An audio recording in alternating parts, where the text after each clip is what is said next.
English মিডিয়ামে পড়া student যখন প্রথম বাঙালি থিম মণ্ডপে এক্সাম শেষ, আজকে করব প্যান্ডেল হপিং। এটা বেশ ভালো মনে হচ্ছে, এটাতে ঢোকা যাক। লাইটগুলো তো বেশ ভালোই মনে হচ্ছে। আরে পাইথনের ওপরে ওটা আবার কি লেখা রয়েছে, কি জানি কি ছিল। লেটস মুভ অন, অন্য লাইট দেখি। হ্যাঁ, এইটা আবার কি? সব মাথার উপর দিয়ে চলে যাচ্ছে। ইংলিশে যদি এগুলো লেখা থাকতো তাহলে ভালো হতো। হ্যাঁ, আবার এটা কি? মাউস বুঝতে পারছি, উপরের লেখাটা কি? আমার এবিসিডি বুকটাতে তো এইসব দেখিনি কোনোদিন। বাদ দাও। ওহ, ডেঙ্গা বয়েজের ইংলিশ গানটা শুনে এতক্ষণে মাইন্ডটা ফ্রেশ হলো। এবার মণ্ডপটা ঘুরে দেখি। হায় রে, এইগুলো আবার কি? কিছুটা এবিসিডির মতো লাগছে, কিন্তু না, এগুলো তো এবিসিডি নয়। এই জন্য একা আসতে নেই, মায়ের সাথে আসলে ভালো হতো। কিন্তু আমি কি এতটাই মূর্খ? কই স্কুলে মিস যে বলে আমি ব্রিলিয়ান্ট স্টুডেন্ট, এই লাস্ট এক্সামেই তো স্কুলে এবিসিডিতে 100/100 পেলাম।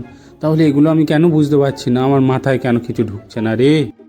এই রে, আমার মাথা ঘুরছে, চোখে আমি আবছা দেখছি, কিছু বুঝতে পারছি না। কি এইসব? কোথায় আমি এসে পড়লাম? বাঁচাও, বাড়ি যাবো। মাম্মি।